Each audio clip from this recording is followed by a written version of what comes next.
थोड़ा सा मैं क्रिकेट भी खेलता हूँ, तो उसमें एक चीज होती है, जब आप मैच हार रहे होते हो तो आप रन रेट बचाते हो कि जितना पास जा सकते हैं उतना जाना है। क्वालिफाई नहीं होगा, देखा जाएगा। सर जो जो क्वेश्चन आ रहे थे मैंने वो करना शुरू कर दिया। ये सोचना बंद कर दिया कि होगा नहीं होगा, देखा जाएगा जो होगा। हेलो स्टूडेंट्स, मेरा नाम डॉक्टर गजेंद्र पुरोहित और आज हमारे साथ है पवस सक्सेना, जिन्होंने CSIR नेट क्वालिफाई किया है। आज हम इनसे इनकी सक्सेस स्टोरी को जानेंगे।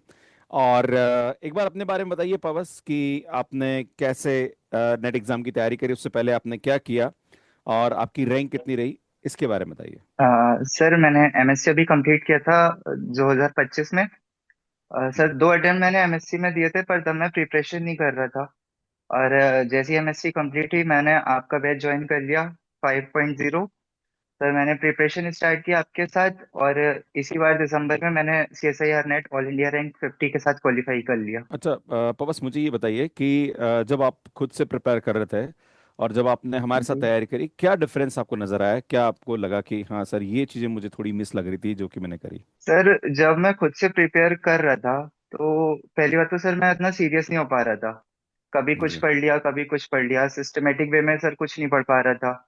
ना हम्म। प्रॉपर कंटेंट था हमारे पास कि हम वैसा पढ़ पाते। और सर एमएससी में कॉलेज के साथ साथ इतना पढ़ाई हो नहीं पा रही थी। फिर जब हमने आपको ज्वाइन किया तो सर सारी चीजें हमें सिस्टमेटिक वे में मिलने लगी। सारा क्लासेस वगैरह। सर जो सबसे ज्यादा मुझे अच्छा लगता था वो था डीपीपीस। हम रोज क्वेश्चन प्रैक्टिस कर रहे थे सर, उससे काफी ज्यादा इम्प्रूवमेंट हो रहा था। कॉन्फिडेंस बूस्ट हो रहा था सर कि हाँ अब हम कर सकते हैं। ओके, पवस एक प्रश्न और पूछना चाहूंगा कि आपने यहाँ पे मेंशन किया कि 2023 में आपने जेम क्वालिफाई किया एंड देन उसके बाद जी फिर सर। आपने MSc ज्वाइन किया MJPRU बरेली से, क्योंकि आपकी रैंक थोड़ी कम थी। तो जी सर। देन उसके तुरंत बाद आपने नेट एग्जाम की तैयारी शुरू करी। 2 अटेम्प्ट आपने खुद से दिए एंड देन उसके बाद थर्ड अटेम्प्ट में आपने इस एग्जाम को क्रैक किया। तो जो जी जेम सर। के लेवल पे आपकी जो तैयारी थी और उसके बाद फिर आपने CSIR नेट की तैयारी करी, इसके बीच में जो कॉलेज में आपने पढ़ाई करी, तो लाइक जो कॉलेज की स्टडी है और जो आप तैयारी कर रहे थे, उसमें क्या डिफरेंस नजर आया और क्या क्या चीजें आपको बीच में लगा कि यार ये गैप मुझे फिल करना चाहिए था, सो दैट कि मैं एग्जाम अच्छे तरीके से क्रैक कर पाऊँ? जैसे बहुत सारे स्टूडेंट ऐसे हैं जो कि MSc कर रहे हैं और वो उस MSc के लाइक बदौलत वो कोशिश करते हैं कि वो इस CSIR नेट एग्जाम की तैयारी करें। तो उसके बारे में थोड़ा बताइए कि क्या गैप होता है और कैसे आप उस गैप को कवर किया आपने। सर तो एमएससी की जब हम पढ़ाई करते हैं सर, तो वहाँ पे हमें थ्योरी पर ज्यादा फोकस करना पड़ता है। क्योंकि जी। वहां सर जो हमसे पूछा जाता है वो थ्योरेटिकल क्वेश्चंस आते हैं, तो हम थ्योरी पढ़ के जाते हैं।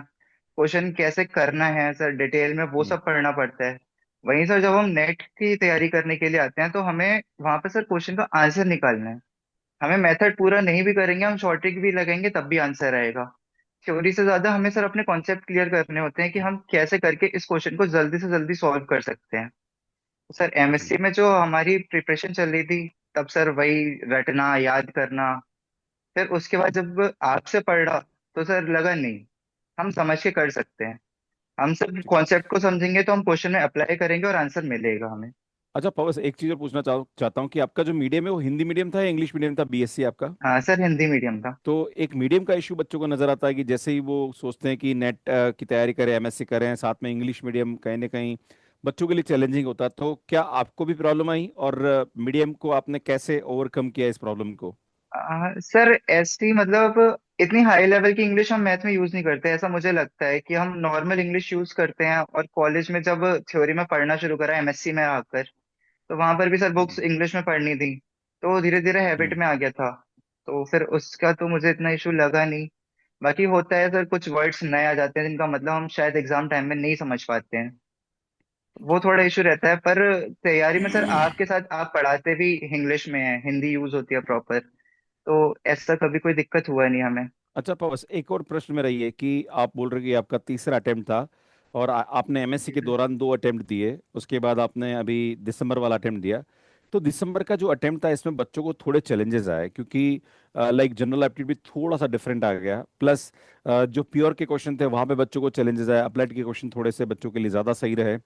तो आपका जो एक्सपीरियंस रहा वो पुराने 2 एग्जाम और इस एग्जाम में क्या रहा, और आप जब एग्जाम दे रहे थे तब आपका माइंडसेट क्या चल रहा था, उसके बारे में बताइए मुझे। सर जब प्रीवियस 2 अटेम्प्ट मैंने दिए थे तो मुझे पता था कि ये इतने अच्छे नहीं जाएंगे क्योंकि मेरी प्रिपरेशन इतनी अच्छी नहीं थी। फिर जब जी। मैंने ये वाला अटेम्प्ट दिया सर, मैं आपसे पढ़ के गया था तो थोड़ा कॉन्फिडेंस भी अच्छा था कि हाँ शायद 90+ स्कोर मैं कर सकता हूँ।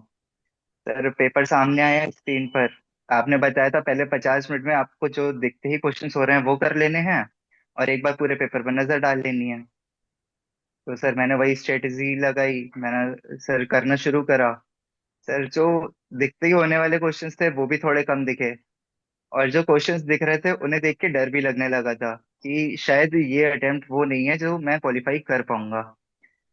फिर सर थोड़ा सा मैं क्रिकेट भी खेलता हूँ, तो उसमें एक चीज होती है, जब आप मैच हार रहे होते हो तो आप रन रेट बचाते हो कि जितना पास जा सकते हैं उतना जाना है, क्वालिफाई नहीं होगा देखा जाएगा। सर जो जो क्वेश्चंस आ रहे थे मैंने वो करना शुरू कर दिया। ये सोचना बंद कर दिया कि होगा नहीं होगा देखा जाएगा जो होगा। मुझे जो आपने पढ़ाया था उस पर ट्रस्ट था, जितने क्वेश्चंस मैं कर पा रहा था मैंने कर लिए। जी। रिजल्ट की चिंता सर मैंने वहीं पर छोड़ दी थी। जी। एंड रिजल्ट सामने सर।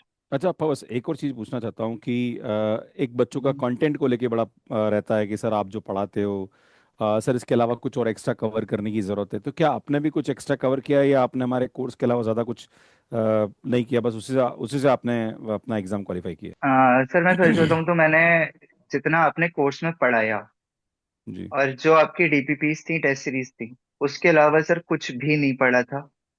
सर मैंने अपनी एमएससी की नोटबुक्स भी उठाकर नहीं देखी थी। जी। सेम सर मैंने जैम में किया था, जितना आपने कोर्स में पढ़ाया था बस उतना ही पढ़ा था। और सर दोनों एग्जाम मेरे क्लियर हुए, तो आपका कंटेंट एकदम सफिशिएंट है। बच्चे को बस खुद पे ट्रस्ट करना है, इस कंटेंट में सर 100% एग्जाम क्वालिफाई होगा।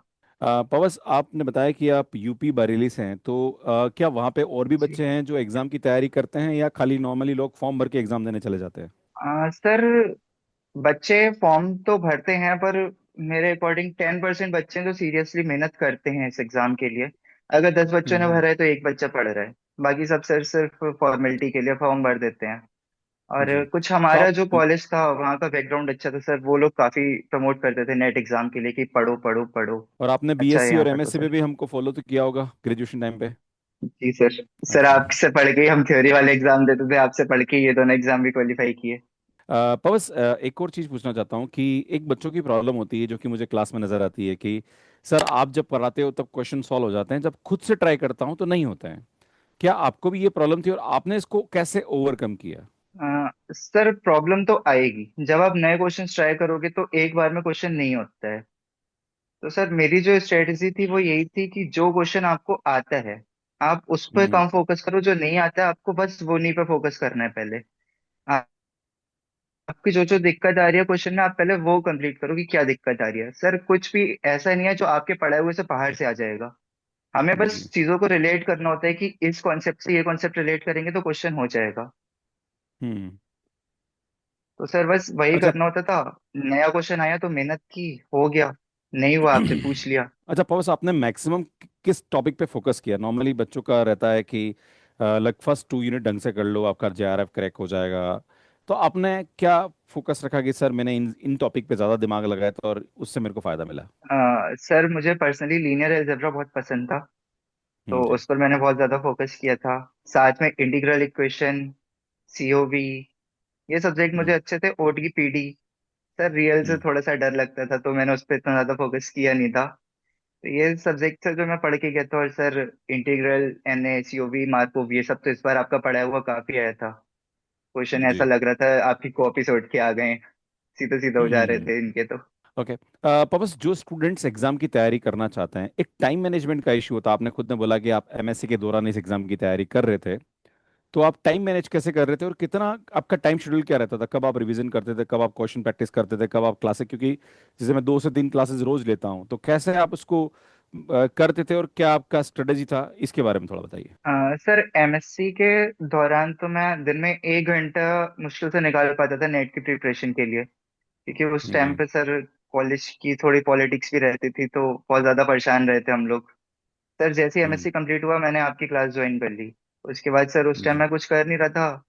और आपकी क्लास दिन में 2 से 3 क्लासेस होती थी, 3 क्लासेस हो जाती थी सर।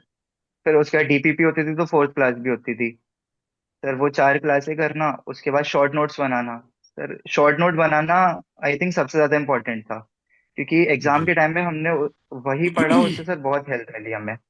उसके बाद जी डीपीपीज लगाना, क्वेश्चन प्रैक्टिस करना, सर पूरा दिन आपके साथ चला जाता था। जिस दिन आप नहीं जी। पढ़ाते थे ऐसा लगता था आज का दिन ही अधूरा रह गया है। अच्छा पवस, जनरल एप्टीट्यूड को कैसे आपने प्रिपेयर किया? सर जनरल एप्टीट्यूड मेरा शुरू से थोड़ा अच्छा रहा है, क्योंकि जो एमएससी में 2 अटेम्प्ट दिए थे उसमें भी मैक्सिमम मार्क्स जनरल एप्टीट्यूड से आए थे। तो बस मैं सर आपने जो क्लासेस ली थी वही देखा था, जी उसके अलावा कुछ नहीं देखा था।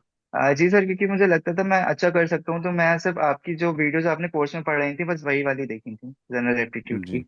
चलो यार बॉस, मुझे लगता है कि जो स्टूडेंट्स यहाँ सुन रहे हैं उनको ज़रूर कुछ ना कुछ आपसे सीखने को मिलेगा। और मैं भगवान से प्रार्थना करूंगा कि आप जीवन में ऐसे ही आगे बढ़े और सफलता हासिल करें, अपने माता पिता का नाम रोशन करें। बस आपका बहुत बहुत धन्यवाद, थैंक यू। एंड लास्ट में कोई आपका closing message to the students those who are preparing for the CSIR NET June 2026?